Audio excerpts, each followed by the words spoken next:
Hey everyone, and welcome to Earnings Cheat Sheet for Friday, August 8th. It's Alexis Garcia and Ed Carson here, and we'll be taking a look at some key upcoming earnings reports to help you prepare for the week ahead. And Ed, we had a big earnings week. The market's been digesting that, but we've got some China names and some other stocks coming up. So, what's on your radar for this week? Yeah, it's still a busy week. Want to take a look at Alibaba and CoreWeave and Atour Lifestyle Holdings, which is a Chinese hotel operator. All right, well, let's start with Alibaba, which is scheduled to release fiscal Q1 earnings on Wednesday, August 13th. Now, that has yet to be confirmed by the company. Earnings for the China tech giant are projected to fall 6% to 216 per share, and revenue is seen climbing 4% to $35.45 billion. And here's why we're watching Alibaba. We'll be interested to see how the e-commerce side of the business has been impacted by tariffs. And we'll also be paying attention to growth in the cloud computing and AI segments. And Ed, it seems like Alibaba shares have really underperformed the past few years, but they're currently up about 40% year to date. So, what's kind of driving this growth, and what are you interested in terms of Alibaba earnings?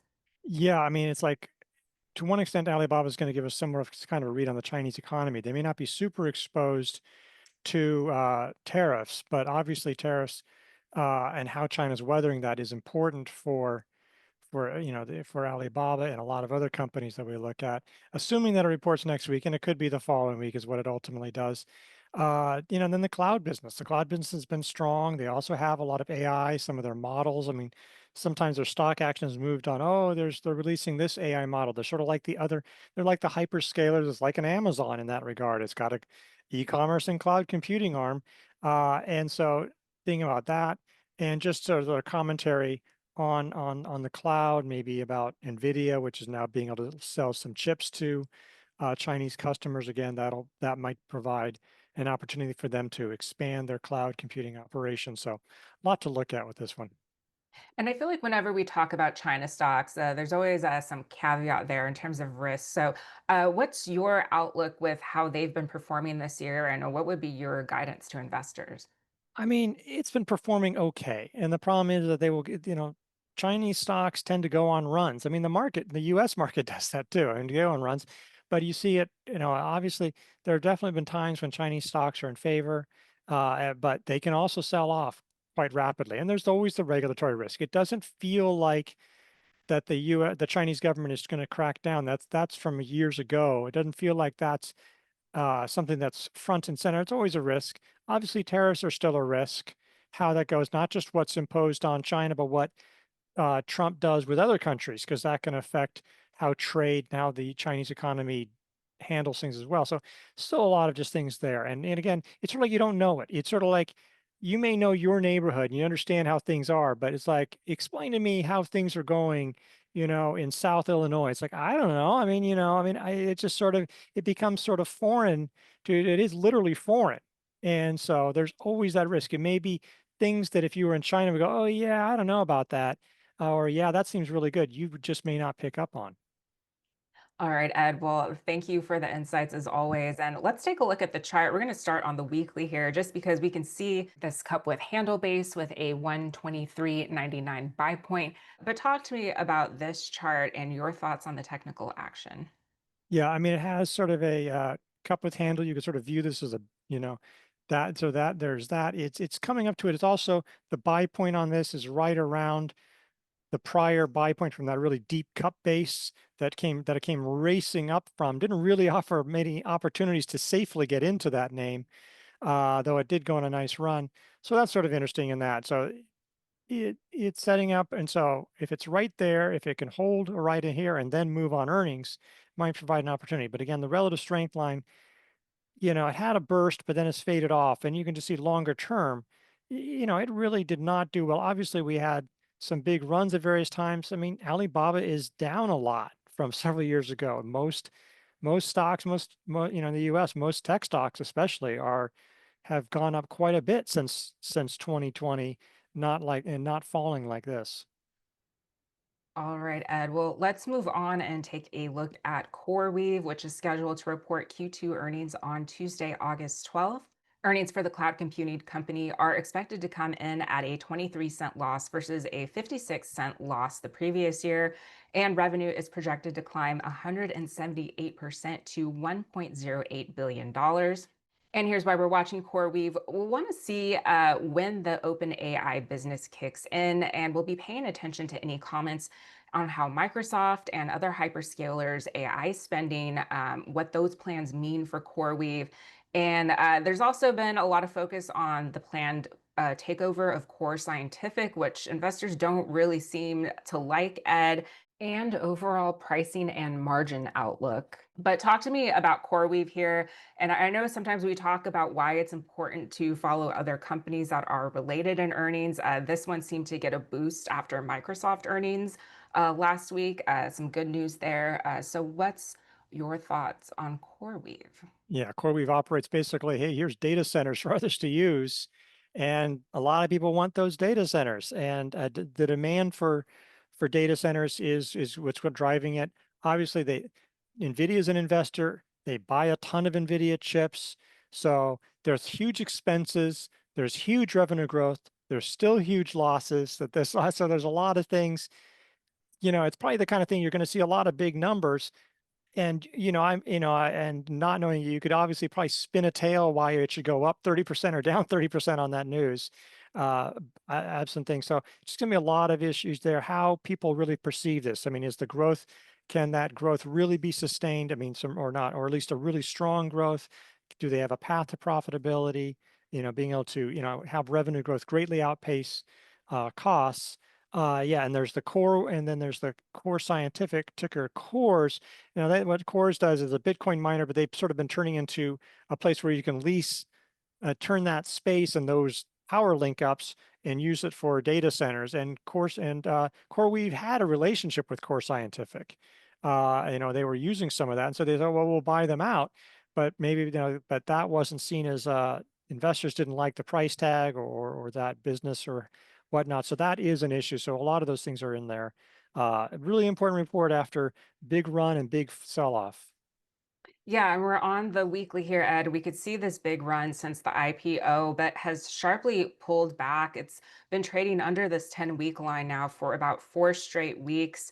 I guess that could have been, or should have been viewed as a sell signal, Ed, if you were in this. But what would you like to see set up here? I mean, this has been one of the hot IPOs this year, and its partnership with NVIDIA has definitely gotten it a lot of buzz.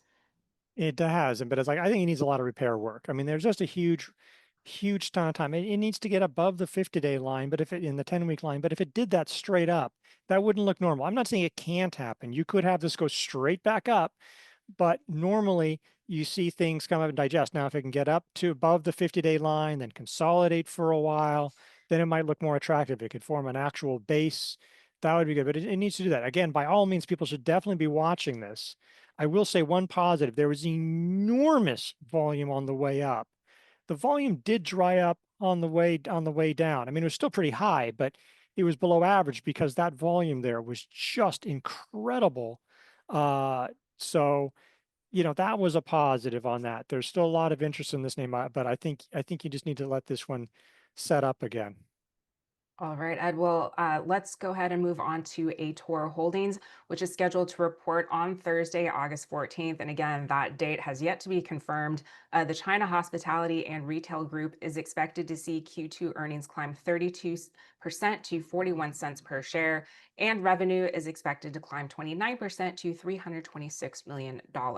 And here's why we're watching Atour Holdings. We'll be looking at hotel room growth and revenue per available room figures. And this one has seen decelerating earnings growth, and analysts expect about 36% growth in the second quarter. But seems like another China name out there that might give us an indicator about how things are going. Yeah, and then there was a huge travel boom after China finally relaxed COVID restrictions that really lifted travel, certainly within China, for a couple of years, and they've even tried to relax things for foreign visitors a little bit.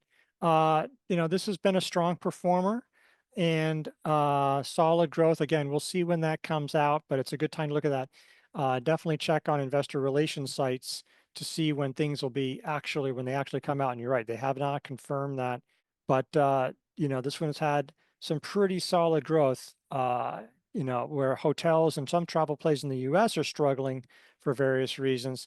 Definitely seeing some growth in China.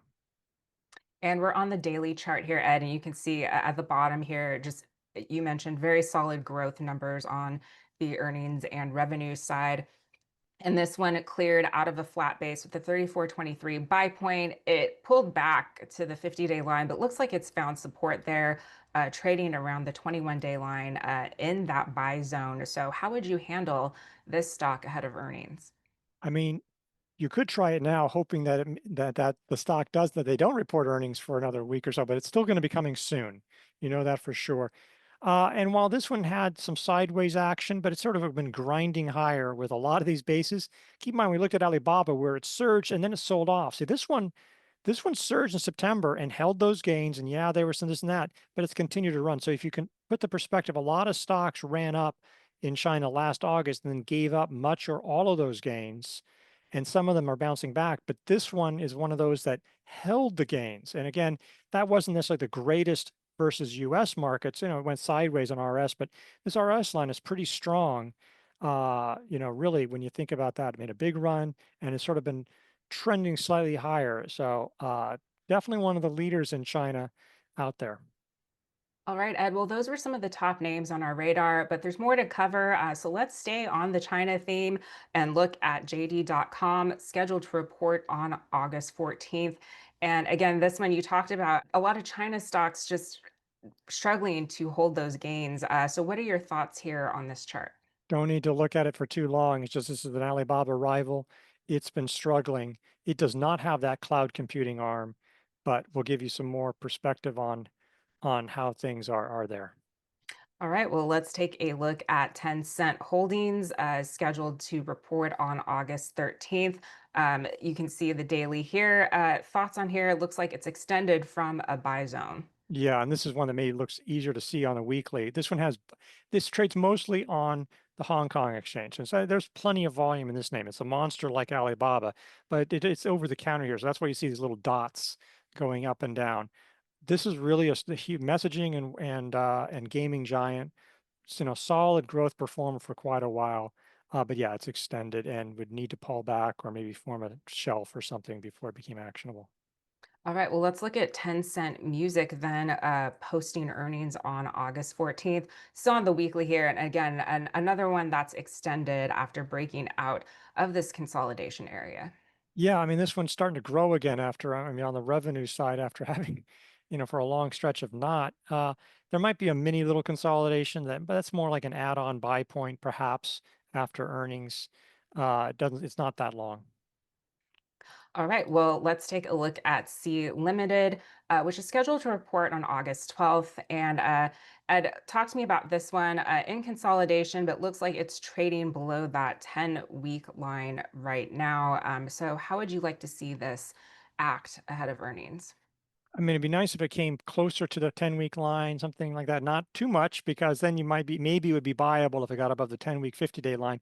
This one's strong. It's big in Southeast Asia, but maybe one reason why it's falling this week is because Mercado Libre in Brazil, because C does compete in Brazil as well, and Mercado Libre missed on earnings because they were spending to keep up growth in Brazil and other places. And so that might be one reason why C was having a tough week heading into earnings. And how would you view the base on base action here? Is that typically bullish? I mean, it's especially bullish if the market isn't doing that well, and the market's been doing pretty well, so it's not bad. It's by no means bad because you need these things to take a break. I mean, this has had run, and so I think that's just fine. That often happens, but it just needs to. We'll see if it can run again because it makes big moves up. It also makes big moves down. All right, well, let's take a look at Elbit Systems. This is an Israeli defense manufacturer, Ed, scheduled to report earnings on August 13th. It cleared this flat base on August 4th. But talk to me about this chart. It looks like it's fallen back below that buy point, but we see the RS rating at a blue dot here, meaning it's hit a new high ahead of this breakout. So, thoughts here? Yeah, I mean, this is sort of a base on base. I'm not sure if it technically qualifies because it slipped back into the base, but it's basically that. But this one sort of moved higher and it's at a new high. So you can see how the RS line is trended higher. Didn't want to fight it. Aerospace has been very strong. I mean, I saw some talk that maybe there's there's worry among investors that peace could break out because there's going to be a meeting between Putin and Trump on Monday. And so, I mean, obviously there's a lot of defense spending around the world. And obviously Israel has specifically a lot of things.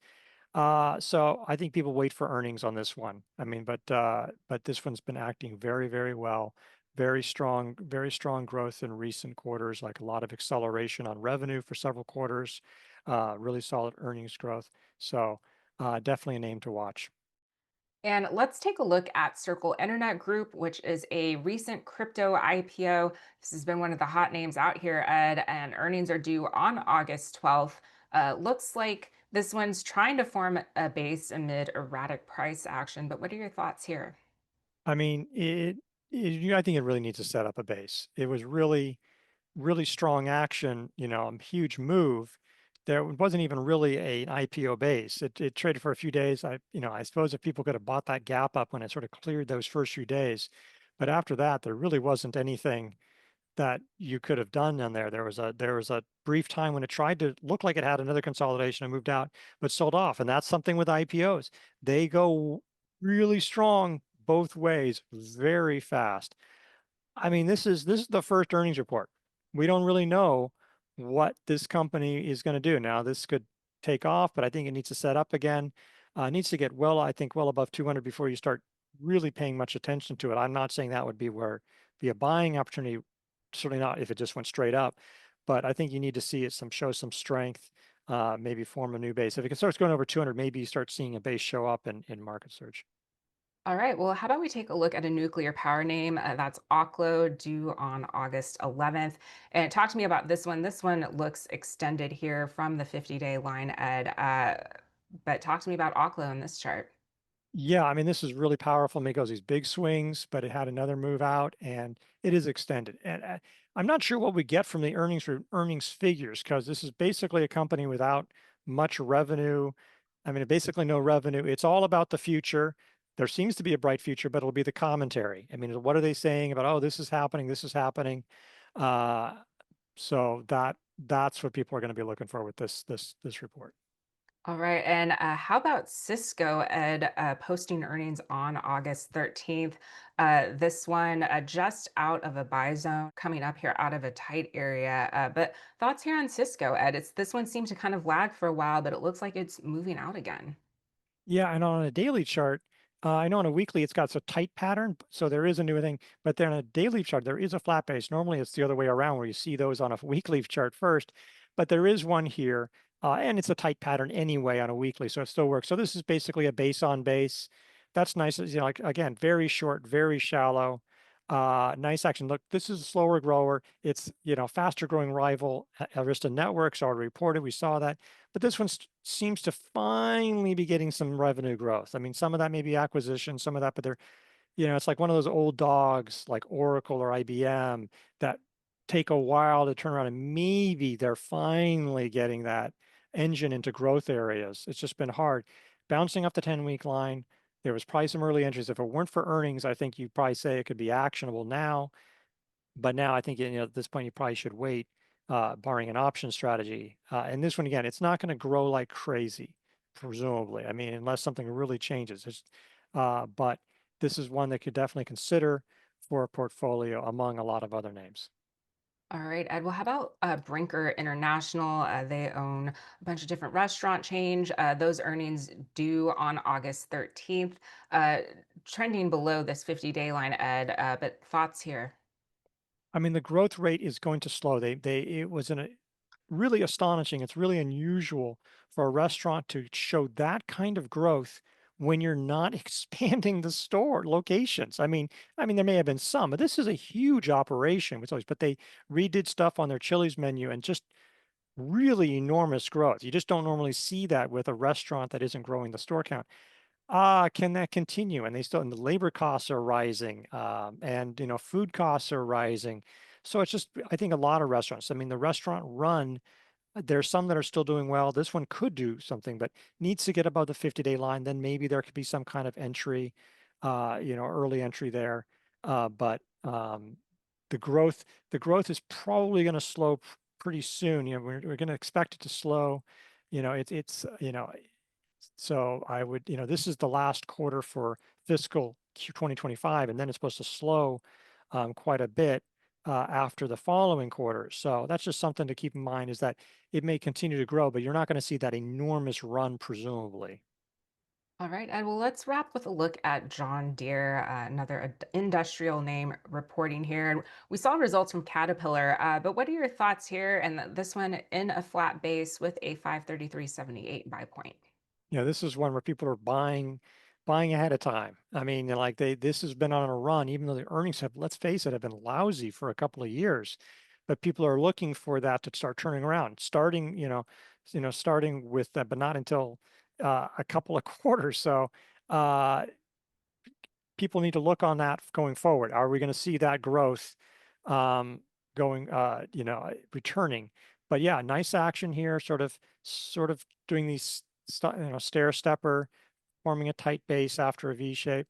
So yeah, if it moves strongly off of this, there's probably you could buy it off the buy point, or maybe there'd be a slightly early entry in there. Uh, but one to watch definitely on the commentary. The outlook, I think, is going to be really important. And it'd be interesting to see what they have to say about tariffs, because tariffs are not just what the US is doing, but what that might mean for other countries. Are they going to eschewing, US farm goods? So there's a lot. I think that'll be a big thing, the outlook and maybe what they have to say about tariffs. All right, Ed. Well, thank you so much for your insights today. And that wraps it up for this episode of Earnings Cheat Sheet. If you want more, if you want more market analysis, be sure to tune in to Stock Market Today with Alyssa Quorum. That goes live after the closing bell. And thanks so much for watching. We'll see you all next week.